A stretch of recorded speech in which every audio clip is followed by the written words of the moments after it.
Stop acting like you're Jamaican. You're Jewish and African American. And like heavy. Let's get into this. Let's break this down. I'm glad I said that because this is a point that needs to be made. And I think rap people who say Drake infiltrated hip hop, blah, blah, blah, blah, he used black culture. Y'all need to hear this.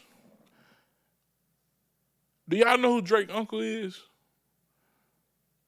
I don't think it really like sits in who Drake's uncle is. First off, his dad's name is Dennis Graham, if I'm not mistaken. Well, Dennis Graham is the brother of Larry fucking Graham. He's the brother of Larry Graham. Look up Larry Graham and Graham Central Station. Look that up. But before you even look Larry Graham and Graham Central Station up, look up Sly and the Family Stone. One of the most iconic and important bands to ever put out a record. Dance to the music. I know you like Shrek. People my age and younger, I'm sure you like Shrek. You like watching Shrek. You like hearing Duncan, I wanna dance. You like hearing Eddie Murphy sing that and you like hearing that song. Guess who is singing? I wanna hear, I'm gonna add some bottom so that the dancers just won't hide. Guess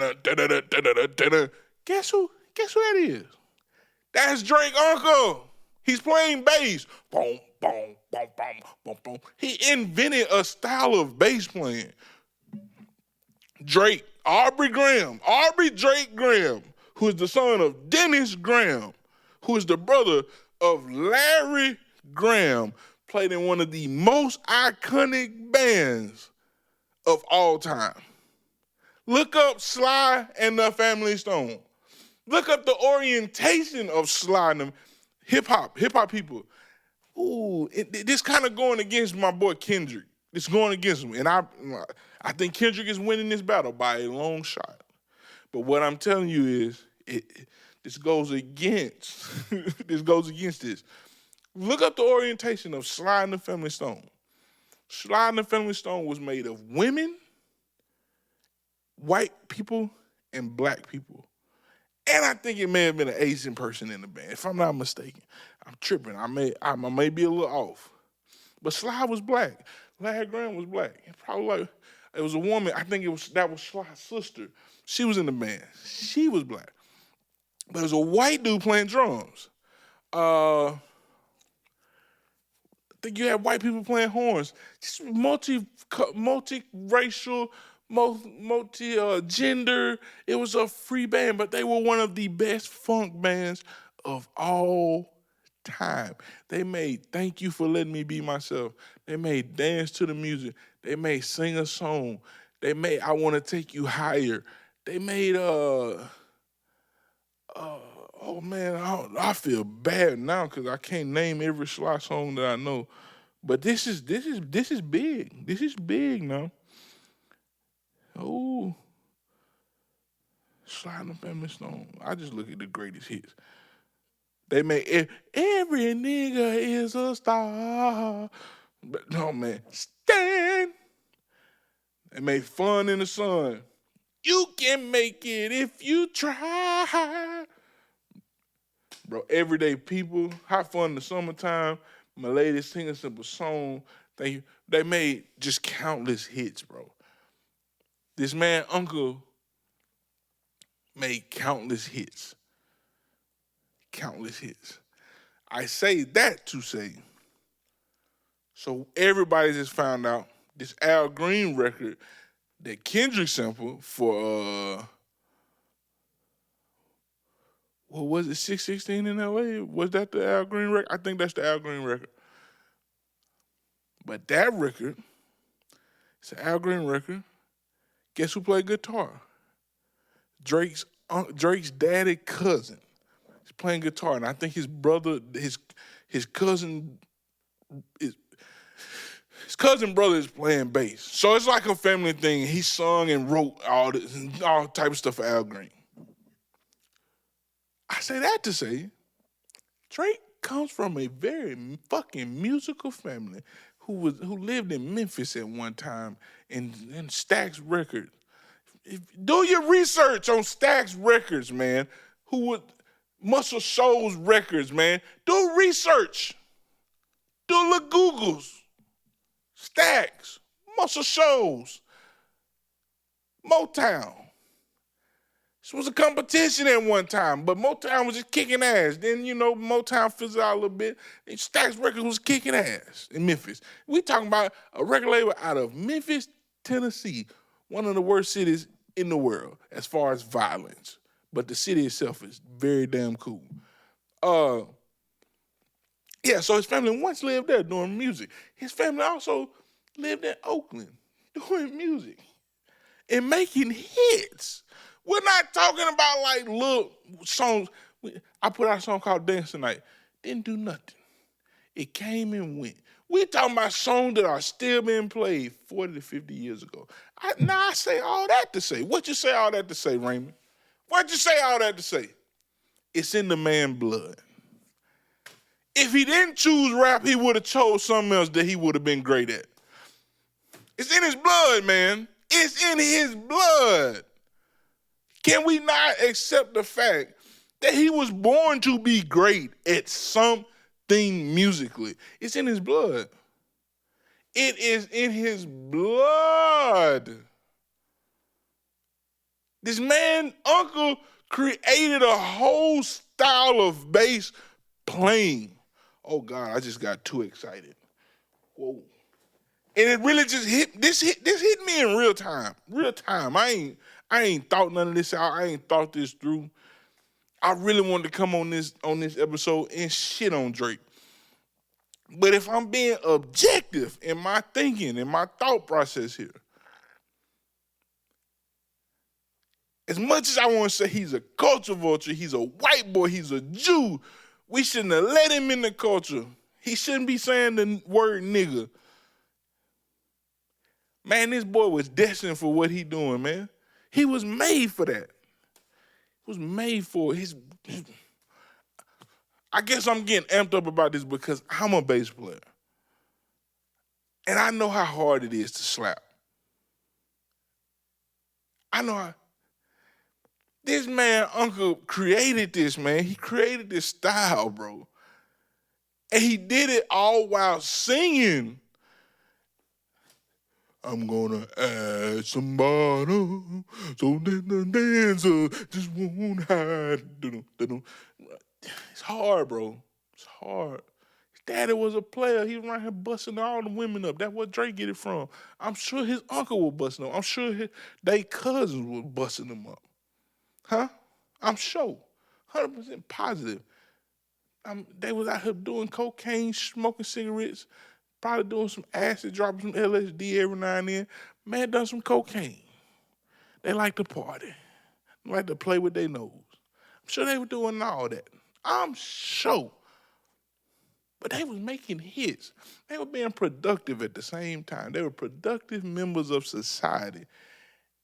And from there comes a little boy named Aubrey Drake Graham. Oh, my dad is Dennis Graham.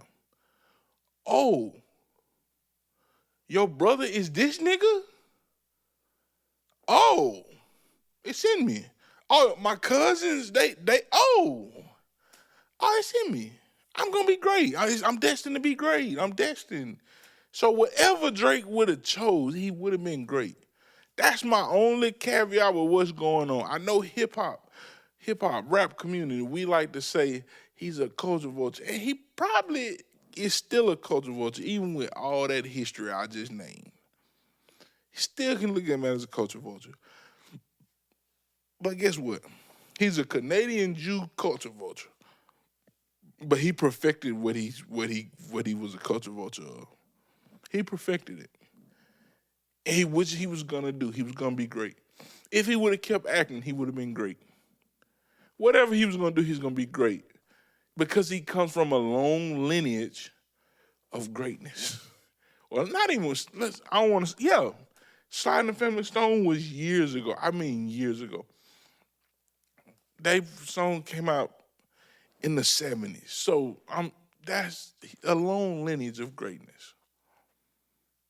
Their music came out before Drake was even born.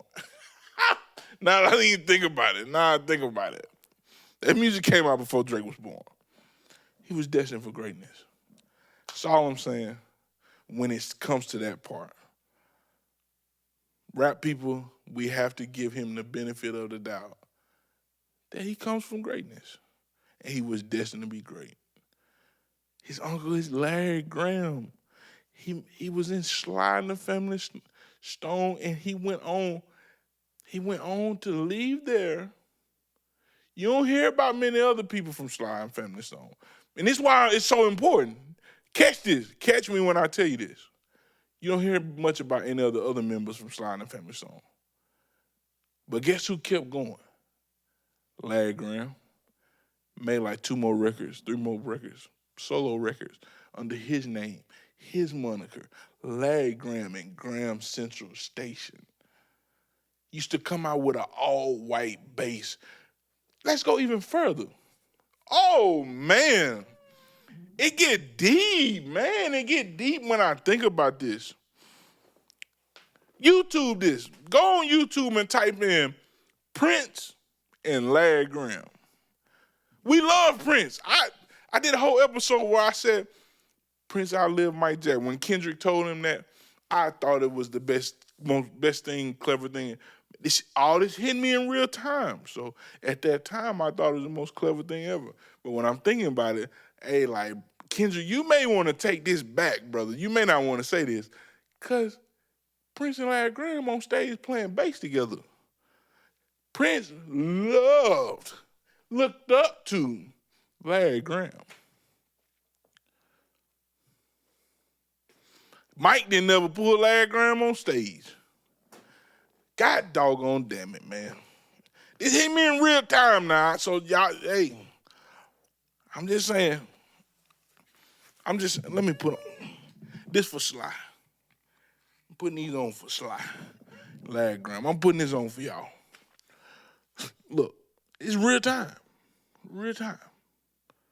We talking about Prince, Larry Graham playing bass together on stage at not a Larry Graham show, at a Prince show. Prince bring him on stage, and Prince bat him down. That's how cold Prince was. Prince bat him down on that bass. But I'm just saying, and that's the importance of what I'm telling you. This history about why Aubrey Drake Graham was destined for greatness. You have to hear what I'm saying when I say he was destined for greatness. As much as I think Kendrick is kicking his ass in this beef, he's kicking his ass, out-rapping him. He just out-rapping him with ease, just out-rapping him. It's in his blood, man. It's in his blood. His uncle was in one of the greatest funk bands of all time, left that band, created his own band, put out records and toured the world, got a bunch of recognition off his own name. You know how big that is and how hard that is? And not only was that going on, he had cousins in Memphis who playing guitar and writing music, and they playing guitar and bass, who write music for D. Al Green. That's in his blood, man. I can only imagine the rest of the family lineage, but that's just an important lineage. So hip-hop fans, we have to be honest and say that boy was destined to be great at whatever he was going to do. Now, did we not gatekeep and say, bro, you can't say the word nigga, bro. Chill out, bro. Like, chill out. Did a lot of the gangster rappers put their arm around him when he would say stuff like that? And when Kendrick said, we don't want to hear you say nigga no more, it really don't make sense. Yeah, it's a lie. It's a lie. It's not going on. We could have done better on our end, but we also have to accept that this brother was gonna be great and successful at whatever he chose because it's in his blood. Whatever he chose to do in the entertainment industry, he was gonna be great because it was in his blood. But with me saying all that, you still getting your ass kicked in this rap battle, and this bowing out you trying to do with the Heart Part 6 is not gonna work, brother. Get back in the booth and rap. Don't hit us with this. Man, you would be a good opponent if you were telling the truth. Nah, nigga, you make up some lies. You tell a lie then, nigga. That's all I'm saying. Let me see. Let me go back to this.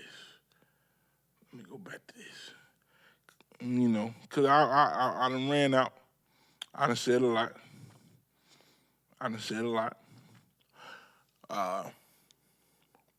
It's been another episode of Scatterbrain and Ray Bradford podcast.